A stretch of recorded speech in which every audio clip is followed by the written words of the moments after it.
So just when we didn't think things were getting worse, they did. Pretty sad. So today I'm going to do a video in the house. Normally when I do inside videos in the wintertime, the wood stove is going, but it's not too bad in here. The house is holding temperature. So yesterday I talked to you about Tractor Supply Store, and their feed may have double the amount of glyphosate, which is a chemical they use in herbicides, and I told you all about that yesterday, and I'll put an up next box at the end of this video next to my face. It'll pop up. You can watch that video. Supposedly next week, the people who, I think it's called Natural News, who have done the investigation is going to make a video on it next week. But we haven't had a problem with chicken eggs not being produced because of chicken feed problems. Carolyn makes her own chicken food, and I always get questions about this. I'm not sure what more I can do. If you want to sprout sunflower seeds and you're not getting enough info off this video, maybe you could Google it. Information is just everywhere nowadays. Before I get started, I wanted to show you this grain mill. I've showed you this before. Carolyn uses this a lot. It was a good purchase. Now you may see over here she has a meat grinder. She was using that to grind grains also, and that was pretty tough. So I convinced her, and I'm taking credit for it, to buy that. It was, I think, $60 on Amazon. You can find whatever you want. There's electric and non-electric. I tried to talk her into an electric one. It would have been more expensive, but she said no, she wanted this one. She's grinding everything up in that corn and noodles, spaghetti noodles. We don't eat noodles anymore. We're carnivores. It makes a nice flour for the chickens, so she can make a paste, and she's making cornbread with this flour. As a matter of fact, she's stirring some up now. We had a lot of noodles stored up, just like all preppers. When we became carnivores, all that stuff became useless. So we got rice and noodles, so she's using all that. Now, if you're going to use rice and beans, make sure you cook it up before you give it to the chickens, otherwise it could swell in their system, choke them out. The beans she cooks, so if a chicken eats just a few dried beans, it can kill them within 24 hours. So she grinds them up. I think she grinds them up. If she doesn't, it doesn't matter. She cooks them. So I'm going to go through some of the things she's doing here. This always looks different to me. I don't know what all she's using all the time, but there's a fancy scratch that you can buy at Orscheln's. A lot of people just throw that off the chickens, but Carolyn cooks it up with cracked corn. Now, again, she used that grain mill for the cracked corn. And this makes a corn grit, is what she's calling it.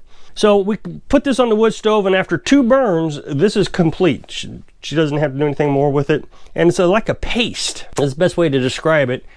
Oatmeal consistency. That's a better way to put it. Now, this is the one that everybody wants to know more about.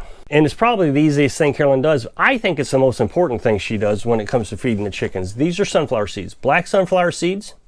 If you go to Orscheln's, you go over to the bird feed area, wild bird feed area, and they'll have black sunflower seeds, black oil sunflower seeds, I think is what they're called.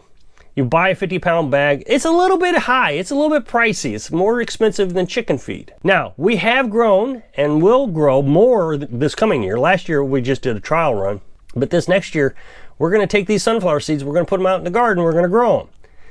The goal is to get 50 pounds of sunflower seeds. That's all you need for one entire year, because then you sprout them in this jar like this, and it gives you 250 pounds of sunflower seeds. This is the most important thing, because this is the protein. This is what people are saying is lacking in the Tractor Supply food. Well, depending on the sunflower seeds, you can get up to 26% protein in sunflower seed. It's a little bit more difficult trying to figure out how much to give them so they have enough protein in their diet. Carolyn is giving quite a bit right now, and we feel like maybe they're not getting quite enough because they're still eating their chicken food from Orscheln's. And we're really trying to get completely away from that. So we're trying to figure out the exact balance of sunflower seeds. The problem is, living in a tiny house, trying to grow these in the winter is a little bit of a struggle, because we got to grow them in the window. We don't have enough room to grow them. So when summer comes around, we can get large trays of sunflower seeds, and then we can really start to experiment how much to give them. She fills this, a couple handfuls of sunflower seeds, fills it with water, and lets it soak overnight or 24 hours, and then the next day she dumps that water out. Now what she does is she drills holes in the cap, and that way all she got to do is turn it over upside down, and it drains out. And then each day she fills it up with water again and lets it drain instantly. You don't want this to rot. Now, be aware that little worms will get in here. We're assuming the worms are already in there laying dormant when you buy the sunflower seeds. So you may see worms in it. Not to worry, that's just more protein for the chickens. You can also, for protein, do mealworms. We haven't done mealworms. We've talked about it, but we don't live in a tiny house, so it would be very difficult for us to do that.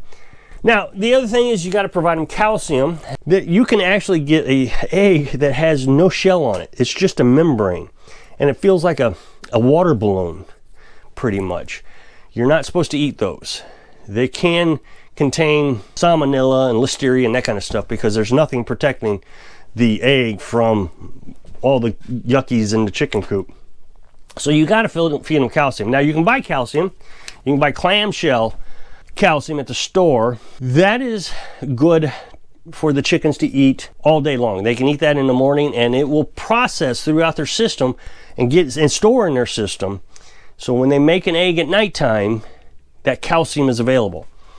If you're getting other types of calcium, such as chicken eggs, and that's what we do, we give them chicken eggs, that doesn't stay with them.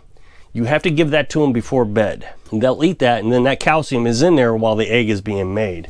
They make their eggs at night in their bodies, and then they lay them the next day. So she also uses the grain mill to grind up the eggshells. And you can see here, it turns it into a nice little powder. You mix that in.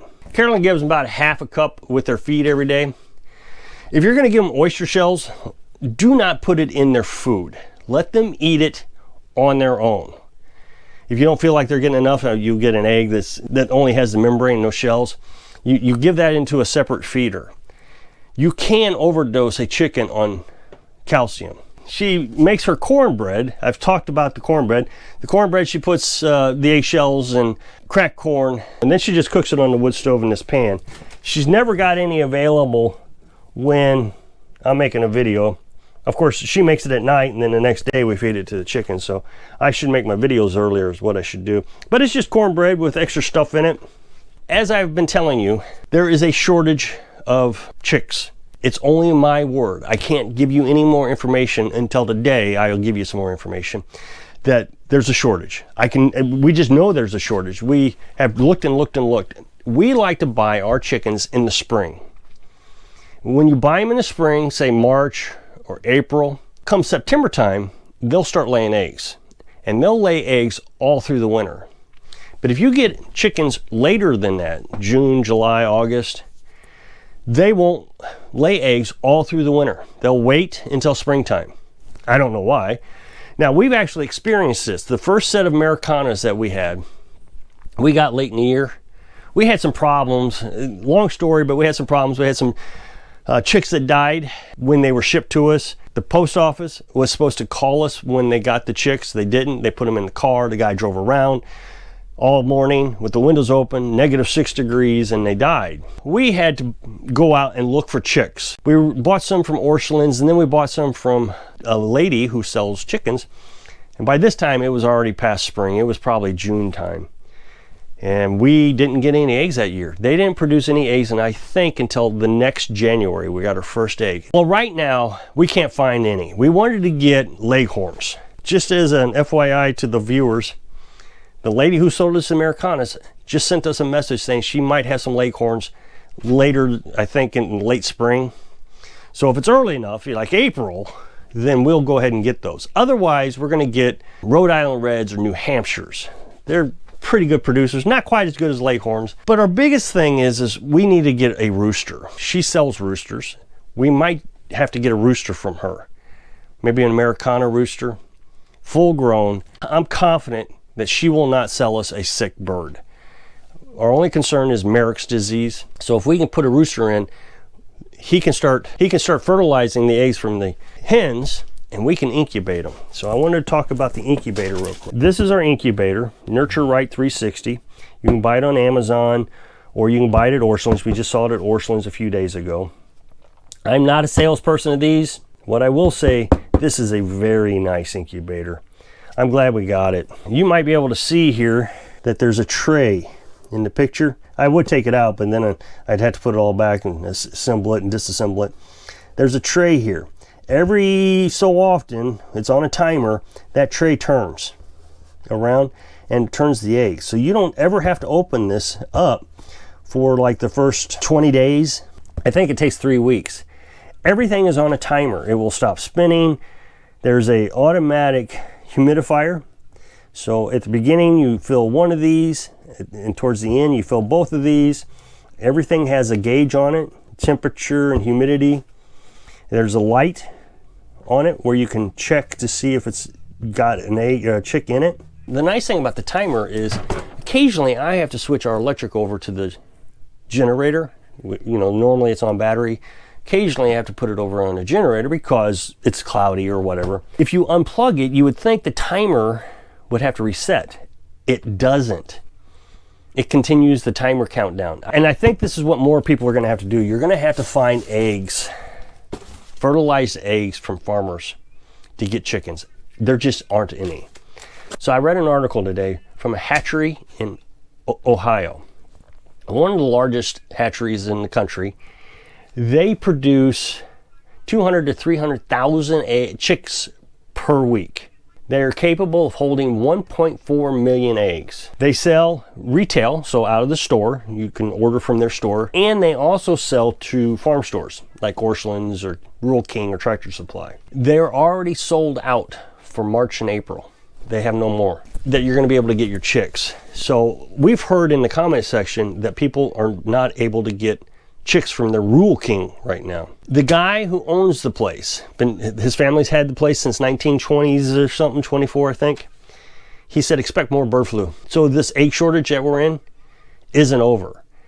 I mean, we all have our speculations about what's going on with the bird flu. We think it's more of a planned flu than anything else, and he says he's overwhelmed. He can't keep up with orders. Now, what's interesting is just like the hatchery we go to, eggs and chicks are kept in a biosecure area. So how are chickens getting the bird flu if they're biosecure areas for chickens? You would think that a farmer would have the same biosecure processes in place that hatcheries do. When we went to the hatchery, we had to wash our feet in bleach water, and I've told you this story before. Why aren't farmers doing it? I know they're doing it. It's just logical that they're doing it. But they see a sick bird, they call the state, come out, they test it, oh yeah, you got the bird flu, so they have to kill all their chickens now. And then the government pays them for the dead chickens. So if you click this up next box, take you to a video where I was talking about Tractor Supply feed. So I hope I can inspire you to grow your own chick food so you can live your dreams. Thanks for watching.